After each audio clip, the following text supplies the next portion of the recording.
Kæru vinir, góðir sjálfstæðismenn, prófkjörstími góður tími í Sjálfstæðisflokknum.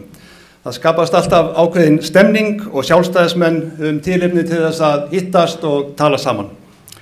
Ég held ég hafi aldrei á lífsleiðinni kysst jafn margar konur eins og ég hef gert undanfarna daga og þetta þá ekki fyrsta skipti sem ég hef farið í prófkjör og hvað þá karlmenn sem ég hef búin að kyssa undanfarna daga sem verið mjög skemmtilegt og þeir hafa tekið furðulega vel. Nú eru heilir 4 dagar fram að kjördag. Þessi barátta á milli vina og samherja hefur verið heiðarleg og öllum sem taka þátt í sóma og ég viss að þannig verður það fram á laugardag. Ég vil þess vegna nota tækifærið og þakka öllum frambjóðendum og stuðningsmenni þeirra fyrir þeirra drengilegu framgöngu.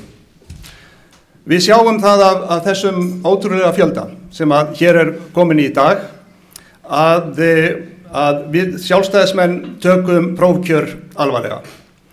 Framundan tími tækifærana og við ætlum að nýta þann tíma vel. Næstu borgarstjórnarkosningar munu skipta gríðarlegu máli. Auðvitað fyrst og fremst fyrir framtíð borgarinnar og lífsgæði borgarbúa, en þær skipta líka miklu máli fyrir landið allt.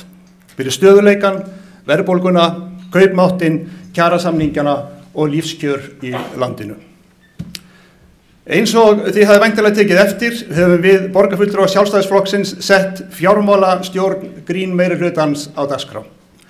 Ég setti á stofn vinnuhóp nú í haust með góðu sjálfstæðisfólki sem lagðist yfir það að rýna fjármálin í tengslum við fjárhagsáætlun fyrir árið 2014. Við höfum ekki unnið þetta svona áður en Sjálfstæðisflokkurinn býr svo vel að innan raða hans úrvalsfólk á öllum sviðum og maður þarf ekki annan en nefna það og þá fer allt af stað. Árangurinn líka skýrari umræða og skilaboðin frá okkur sinnuleysi meirihlutans hefur þegar skilað góðum árangri. Það okkar hlutverk að upplýsa borgarbúum það hvernig að þessu staðið og hvernig með þeirra peninga farið hér í borgarstjórn. Dagur B. Eggertsson sagði í sjónvarpsþættinum Stóru málin þar sem að við ræddum fjármálin að þetta væri leiðinleg umræða. Staðreyndirnar auðvitað ekkert skemmtiefni. Verst þetta þó fyrir barnafjölskyldur sem borga reikninga hver mánaðamót og reyna að láta enda ná saman. Frá því að þessi meirihluti Samfylkingar og flokks sem að bráðum verður ekki til tók við í júní árið 2010 hefur vísitala neysluverðs hækkað 17% samkvæmt upplýsingum frá Hagstofunni. Á sama tíma hefur meirihlutin hækkað leikskólagjöld 40%, hækkað frístundaheimili 50% og lengda viðveru á frístundaheimilum 112%. Engin sveitarfélög á höfuðborgarsvæðinu hækkað gjaldskrár eins og Reykjavíkurborg. Það þarf ekki að taka það fram að launin okkar og launin almennt hafi ekki verið hækkað 40–50%. Útgangspunktur hækkana virðist alltaf að vera hvað borgarkerfið, án þess að hrófla við því,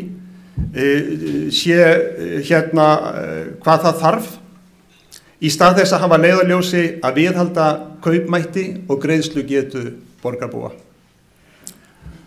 Útgjöld barnafjölskyldu með 2 börn í leikskóla og 1 barn í grunnskóla hafa aukist 440.000 krónur vegna skatta og gjaldskrárhækkana þessa meirihluta borgarstjórnar á kjörtímabilinu. Og þetta árleg aukning.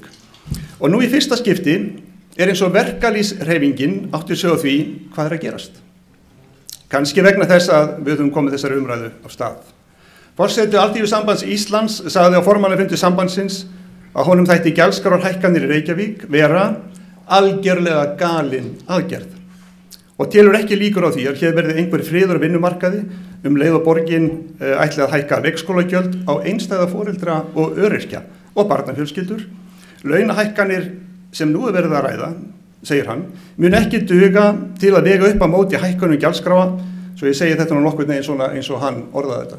Og undir þessu orð hafa tekið framkvæmdastjóri Samtaka atvinnulífsins og svo fjármálaráðherra. Tekjur og gjöld borgarsjóðs eiga auðvitað að vera í jafnvægi. Það bara ég segi sig sjálft. Í hann renna peningarnir okkar, skattarnir okkar og það renna framlög til málaflokka. Fyrir utan hann standa fyrirtæki borgarinnar eins og Orkuveitan. Þrátt fyrir gjaldskrár og skattahækkanir hafa skuldir borgarsjóðs aukist á kjörtímabilinu 115%. Hvert einasta klukkutíma sem þessi meirihluti hefur haldið taumana í borginni hafa skuldir aukist 750.000 krónur. Ekki eitt einasta ár hefur meirihlutanum tekist að láta endan á saman í rekstri borgarsjóðs. Því mætt með auknum álögum og sívaxandi skuldum. Minnir óneitanlega á annan meirihluta þar sem að Samfylkingin var í samstarfi listan sáluga. Það krefst vinnu að taka á fjármálunum og við vitum það. Reykjavíkurborg hefur undanfarin ár verið stýrt af manni sem settist í aftursætið í leigubíl. Hann vinkaði einstaka sinnum út gluggann þegar Reykjavík var hjá, en hann sagði leigubílstjórnum aldrei hvert ætti að fara. Í Reykjavíkurborg vinnur gott fólk. Nei, það eru stjórnmálamennirnir sem eiga að segja hvert á að fara og þeir bera ábyrgðina. Stefnuleysið hefur þegar reynst okkur dýrkeypt. Framtíð Reykjavíkur liggur í að skapa ungum barnafjölskyldum aðstæður til að stofna heimili og tækifæri til uppbyggingar í barnvænum hverfum og góðum skólum. Nýtt aðalskipulag Reykjavíkur skapar ekki slíkar aðstæður. Það einsleitt og lýsir þröngri sýn höfunda á borgarsamfélagið. Uppbyggingu fram til ársins 2030 stemt inn á þéttingarreiti. Það ekki samræmi með óskir borgarbúa. Einungis 4% borgarbúa vilja búa á þéttingarreitum í miðborginni. Íbúðir í eldri borgarhlutum einfaldlega dýrar og það ekki þannig íbúður sem nú mikilvægt að rísi hér í þessari borg. Allir vita að það gríðarlega erfitt fyrir ungt fólk að komast yfir sína fyrstu íbúð, sennilega miklu erfiðar en það verið í mjög langan tíma. Á undanförnum árum hafa barnafjölskyldur kosið að flytja til nágranna sveitarfélagana, frekar en að setjast það í Reykjavík. Mér finnst það vera eitt af höfuðborgarskyldum Reykjavíkur að tryggja vöxt og aðstæður fyrir alla aldurshópa, ekki síst fyrir ungt fólk. Íbúafjölgun í Reykjavík undir landsmeðaltali. En það fjölgar hratt í öðrum sveitarfélagum á höfuðborgarsvæðinu og tekjur þeirra sveitarfélaga aukast líka í takt við það. Þegar ég var í söngnámi í Vínaborg var stærsta vandamál borgarinnar að ungt fólk sá ekki sína framtíð þar og það hafði áhrif á allt, borgarandan, uppbyggingu, atvinnulífið, menningarlífið og svo framvegis. Ég man að þetta var fjallað í tímaritinu Time og þar var þessari stöðu lýst sem helsta vandamáli borgarinnar. Þegar ég kom þar síðan fyrir nokkrum árum var borgin gerbreytt, lifandi með fjölbreytt atvinnulíf. Að viðhalda eðlilegri aldurssamsetningu krefst þess að fylgjast með, greina ástæður og bregðast við. Það var gert í Vínaborg með góðum árangri og það þarf auðvitað að gera hér líka. Það jákvætt að þétta byggð, þar sem það á við. Það hefur alltaf verið gert og það ekki ný hugsun í skipulagsmálum. Nú stendur til að heimila uppbyggingu við Suðurlandsbraut meðfram Laugardalnum. Í þriðja sinn reynt að læða inn í þetta vinsæl útivistar- og íþróttasvæði og alltaf það í tíð vinstri manna. Og alltaf hafa sjálfstæðismenn staðið vörðum dalinn og komið í veg fyrir að þrengt sé að honum. Árið 2000 mótmæltu 33.000 borgarbúar undirskriftir sínum svipaðri hugmynd. Við höfum talað mikið flugvöllin og ég sé það bara þeim andlitum sem hérna eru í dag að við höfum eftir að ræða mikið hér í kvöld. Flugvöllurinn á að vera á sínu stað í aðalskipulag Reykjavíkur út skipulagstímabilið. Það undirstöðu atriði að aðalskipulagið ríki sátt. Engum dylst að það víðs fjarri að því sé þannig farið það skipulag sem nú hefur lagt fram.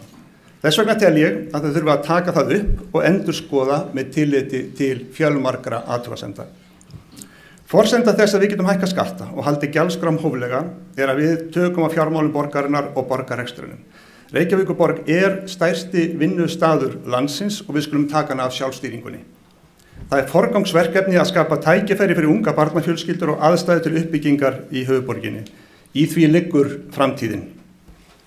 Við segjum upp samningi á milli ríkis og borgar sem felur í sér að vegaframkvæmdir í Reykjavík verði stöðvaðar næstu 10 árin. Við verðum að tryggja umferðaröryggi allra samgöngumáta og það verður ekki gert með því að frysta samgöngukerfið í tímarúmi og það verður ekki gert með fuglabúrum og flöggum. Við skulum blása til nýrar sóknar í menntamálum. Í upphafi kjörtímabilsins var algjör trúnaðarbrestur á milli foreldra og skólayfirvalda í Reykjavík og síðan hefur ríkt stöðnun. Það traust þarf að endurvinna og kalla skólasamfélagið saman til skapandi vinnu til að móta nýja stefnu. Borgarfulltrúar Sjálfstæðisflokksins hafa lagt sig alla fram á þessu kjörtímabili. Við erum að taka saman tillögur, fyrirspurnir og bókanir sem fluttar hafa verið í nafni Sjálfstæðisflokksins og þær skipta hundruðum. Bara í borgarráði hafa sjálfstæðismenn hafa sjálfstæðismenn lýst afstöðu til fjölmargra mála og nú flutt 300 tillögur og fyrirspurnir og bókanir á kjörtímabilinu. Allt byggir þetta á grunngildum sjálfstæðisstefnunar sem við sameinumst um. Þetta er sterk málefnastaða og góður grunnur fyrir það fólk sem velst núna í prófkjörnum til að sitja á framboðslista Sjálfstæðisflokksins. Auðvitað munum við líka njóta góðs af góðum tillögum og hugmyndum frá nýju fólki sem nú kemur inn í stjórnmálin. Við förum ekki kosningarnar með hentistefnu og töfrabrögð. Við drögum ekki kanínur úr hatti. Það er líka óþarfi, það er fullt af kanínum í Reykjavík og menn geta bara sótt það sjálfir. Við skulum setja fram skýra og spennandi stefnu og framtíðarsýn í næstu borgarstjórnarkosningum með stefnu Sjálfstæðisflokksins að leiðarljósi og við skulum trúa því að tími tækifæranna er framundan. Takk fyrir.